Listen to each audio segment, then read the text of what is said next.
আমরা ফেসবুকে যারা কন্টেন্ট ক্রিয়েট করে থাকি, প্রত্যেকটা কন্টেন্ট ক্রিয়েটরদের ভিন্ন ভিন্ন পরিবেশ থাকে, ভিন্ন ভিন্ন আঙ্গিক নিয়ে, ভিন্ন ভিন্ন জায়গায় নিয়ে তারা কিন্তু ফেসবুকে কন্টেন্ট তৈরি করে থাকে। এটা কিন্তু আমরা প্রত্যেকেই দেখি। ফেসবুকে যদি 1,00,000 যদি কন্টেন্ট ক্রিয়েটর থাকে, 1,00,000 কন্টেন্ট ক্রিয়েটরের মধ্যে কিন্তু ভিন্নতা থাকবে। কারো কন্টেন্টের সাথে কোনো সাদৃশ্য থাকবে না। তবে ক্যাটাগরি অনুসারে কিছুটা মিল থাকবে।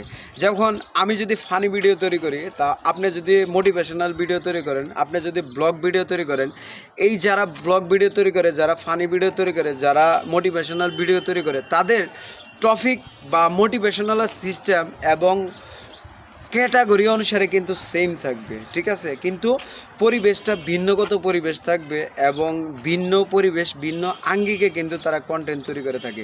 মূলত ক্যাটাগরি কিন্তু আলাদা আলাদা থাকবে।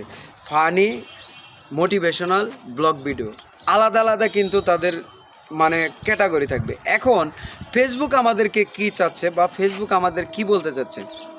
আমি যদি মোটিভেশনাল ভিডিও তৈরি করে থাকি, আপনি যদি মোটিভেশনাল ভিডিও করে থাকেন, তাহলে আমার সাথে আপনার লিঙ্ক রাখতে হবে, আমার সাথে আপনার এঙ্গেজমেন্ট থাকতে হবে। তাহলে অনেকেই ফেসবুকে আমরা এই জিনিসগুলাই ফলো করি না। কোন জিনিসগুলো ফলো করি না? যেমন আমি যদি মোটিভেশনাল ভিডিও তৈরি করি, এই মোটিভেশনাল ভিডিওগুলো কে কে পছন্দ করে, কার কার কাছে ভালো লাগে? অনেকের কাছে ফানি ভিডিও ভালো লাগে, অনেকের কাছে মোটিভেশনাল ভিডিও ভালো লাগে, অনেকের কাছে কন ব্লগ ভিডিও ভালো লাগে।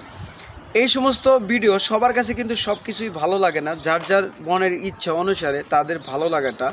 এখন অনেকে ব্লগ ভিডিও দেখতে পছন্দ করেন, অনেকে ফানি ভিডিও দেখতে পছন্দ করেন, অনেকে মোটিভেশনাল ভিডিও দেখতে পছন্দ করেন।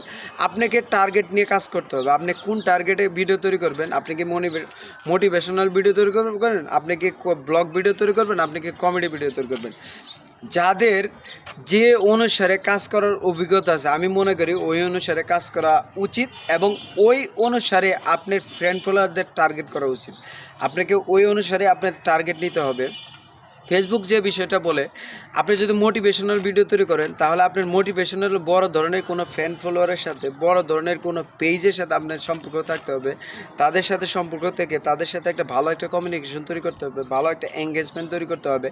যদি আপনি তাদের সাথে ভালো একটা এঙ্গেজমেন্ট তৈরি করতে পারেন বড় একটা পেজের সাথে, ওই পেজে দেখবেন যে বিভিন্ন ধরনের ফ্রেন্ড ফলোয়ার যারাই থাকে, তাদের কাছে আপনার ভিডিওটা সাজেস্ট করবে। ফেসবুক ঠিক এরকমই, আপনি যে ধরনের ভিডিও তৈরি করেন ওই ভিডিও তাদেরকে ওইভাবেই সাজেস্ট করে থাকে। এখন আমার কথা হলো ভিন্নটা, আমার এই জিনিসটাই আমি দ্বিমত পোষণ করতেছি। বিভিন্ন ধরনের ভিডিও কেউ করতে পারে, কারো যদি কন্টেন্টটা ভালো হয়, কারো যদি কন্টেন্টের টপিকগুলো যদি ভালো হয়, কেউ যদি